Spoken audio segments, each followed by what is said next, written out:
All right, so today is January 27th, which happens to be the 50th anniversary of the Senate vote to create what became the Church Committee to investigate crimes by government agencies, many of which came to light. I'm sure many of them didn't. We now know that, or it was known in 2015, that Dick Cheney, an advisor to the Ford administration, played a major role in trying to suppress cooperation with the committee. We know about MK Ultra, COINTELPRO, and now I think we have a fight that may even be bigger, with Trump announcing the release of the Kennedy files, the assassination of Martin Luther King files, and he has a handful of nominees who are really controversial, who I think will be really important. Among them, Tulsi Gabbard, K Patel, Robert Kennedy Jr., but it seems that Tulsi Gabbard is drawing the most fire. And I wanted to ask former UN weapons inspector and Marine intelligence officer Scott Ritter, who just wrote a significant Substack article called The Trump Litmus Test, his thoughts on this matter, on the outrages committed by these intelligence committees, which he's experienced firsthand, and the significance of these nominations. So, Scott, please go ahead. Well, I mean, the foundation of the Trump litmus test are two executive orders that Donald Trump signed on January 20th, the night of January 20th, shortly after his being sworn in as the 47th president of the United States. One dealt with enshrining free speech as in defense of free speech, basically saying that the government will not be allowed to limit the constitutional free speech right of Americans, and that the Attorney General should investigate any instances where the government has put pressure on, for instance, social media companies, or weaponized itself to infringe free speech. And then the other was the one prohibiting the weaponization of government against Americans. It basically drawing on his own experience at the hands of the FBI, the Department of Justice, the CIA, where these government agencies, use the powers given to them by the American people, ostensibly to serve in defense of America, to instead target American citizens who were saying things that were politically unacceptable to the powers that be. If these two executive orders are followed through, they're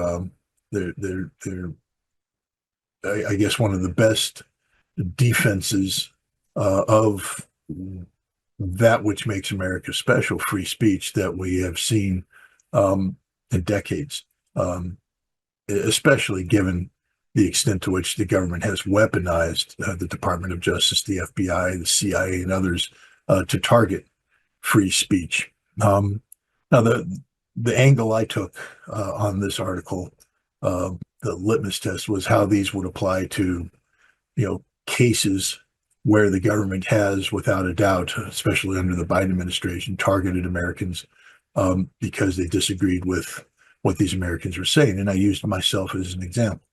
And I cited the various, mechanisms used by the government, to include funding Ukrainian intelligence and Ukrainian political entities like the Center for Countering Disinformation, or the Mirotvorets hit list, for the purpose of intimidating Americans, ostensibly even to kill Americans if the opportunity afforded itself. I had been told by the Russians that I was targeted by the Mirotvorets crew while I was in Russia. Whether this was purely for harassment or if they really intended to follow up, we don't know. We do know that they have killed people in Russia, Daria Dugina and Tatarsky, the blogger, and others. So it's not an idle threat. But I also pointed out that,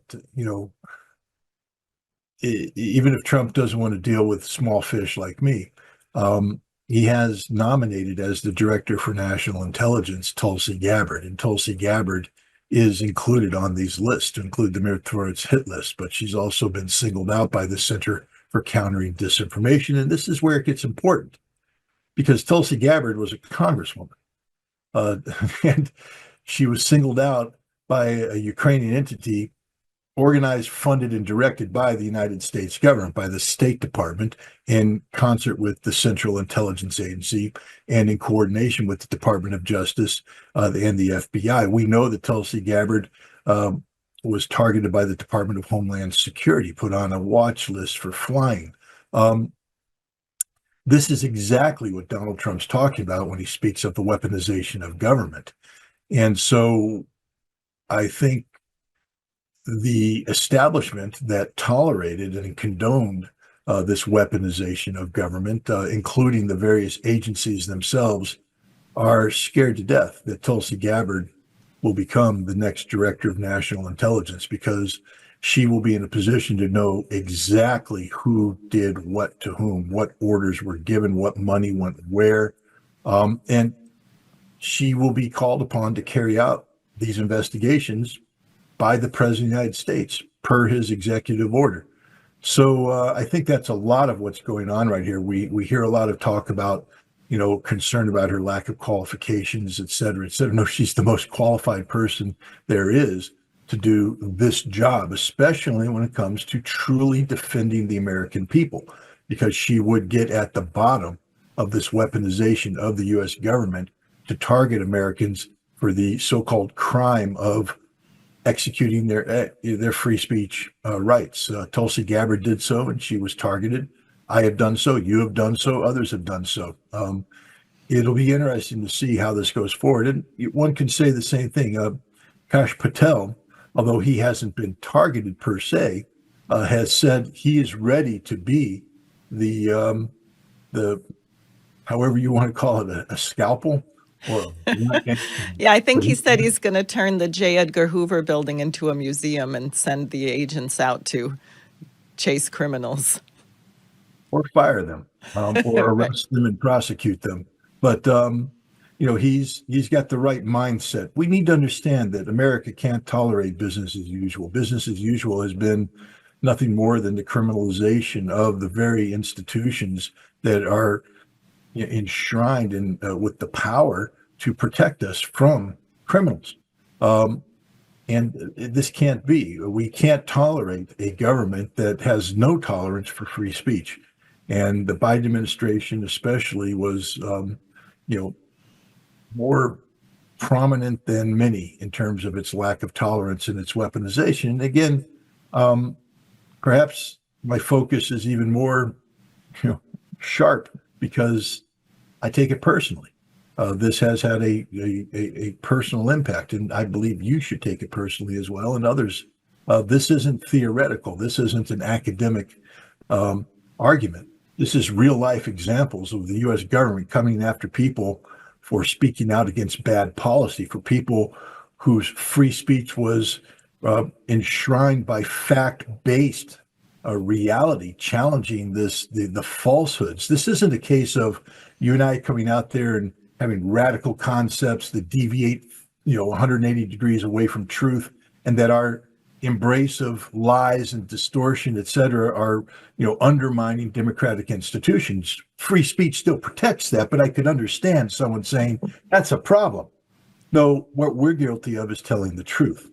What we're guilty of is calling out the liars in government, which is our duty and responsibility. So we're being prosecuted not only for exercising the constitutional rights we've been given, but exercising them in keeping with the spirit that these rights were given to us. Free speech is about the American public, the American citizen, holding his or her government accountable for lies, distortions, deceit.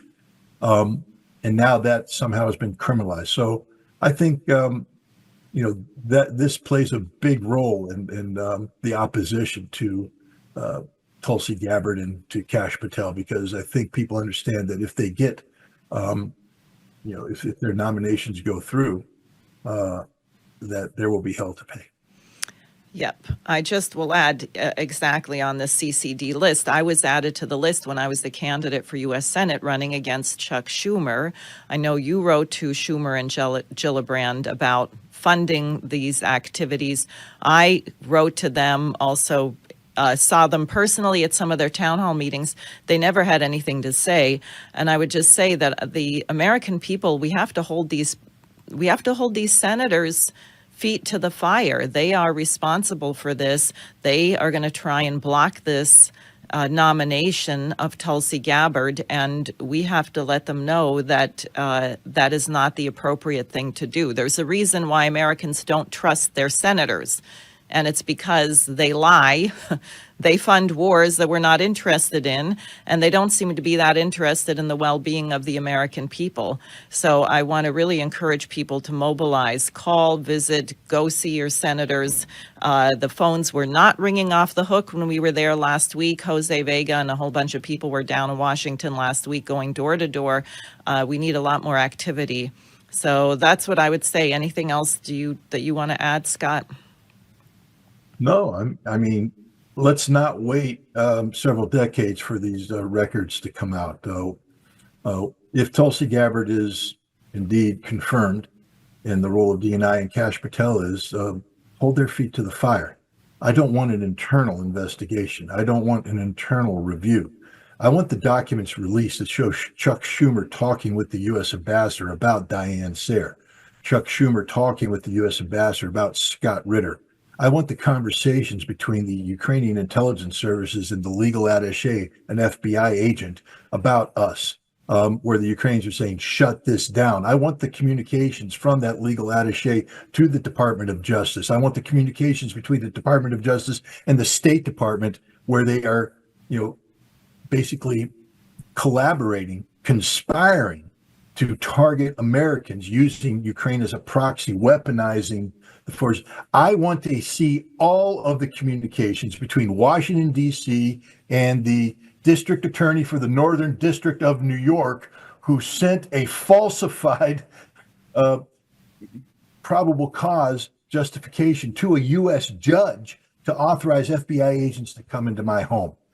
This is what needs to come out now, because right now is when you can have the greatest effect. Right now is when a deputy assistant attorney general of the United States can be led out in handcuffs, arrested by U.S. law enforcement for violating the constitutional rights of America. Right now is when a judge can be disbarred for violating his oath to defend the Constitution. Right now is where the FBI agents who came in could be unemployed for carrying out unlawful orders. But this can't happen if they sweep it all under the rug.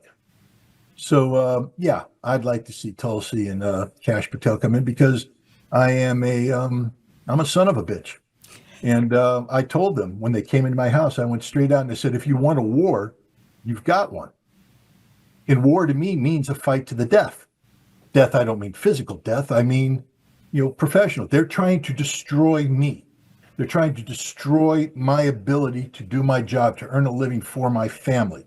That's the end result. This isn't about defending America. This is about singling out people and seeking their destruction. Right. And if that's the game where they want to play, then the counter is, I want to destroy them. And Tulsi Gabbard and K Patel are the two best weapons I could possibly have to have that outcome become reality. Great. Thanks very much. And it's probably the end of us now, or at least the end of me, when they see this video. They want to shut them down. But, it is what it is. No, the Americans have had it. Are you kidding? I mean, how many people even run for office anymore? Where I ran for office, there was 16 seats open for different things, and only one of them was opposed. I mean, in the local elections. Well, you can't run nowadays if you are saying things that are against. I mean, and here's the real test. I think that the Trump administration will go after its political foes, the ones who weaponized it. But what happens if Scott Ritter, and it's not going to happen, but if I said, I think Trump's really screwed up and I want to run against him. I want to run against one of his preferred people in Congress. What happens then? Is this, this administration capable of letting people exercise their free speech rights when they are in the crosshairs of that? That's the true test of Donald Trump. He signed executive orders, and I understand that he's a counterpuncher and that these executive orders are designed to go after the people that went after him. What happens when people exercise their constitutional right to be critical of Donald Trump? Will he turn the FBI on them? What will K Patel do when he's instructed to go after Americans who are critical of Donald Trump? What will Tulsi Gabbard do when she is instructed to facilitate the targeting of Americans because their free speech is seen as an impediment to the execution of policies the Trump administration believes are critical to the national security of the United States of America? That's the true test, whether or not Donald Trump means what he says or he's just saying things because he is trying to use his power to exact revenge on his political opponents. And if that's the case, then he's no better than Joe Biden. Right. Well, I hope we get Gabbard and Patel in and have an opportunity to find out what happens. Because I think we know if they don't get in, then we know what's going to happen, which is there won't be free speech, and these institutions are going to continue their illegal wars and surveillance and everything else that they're doing. Yeah.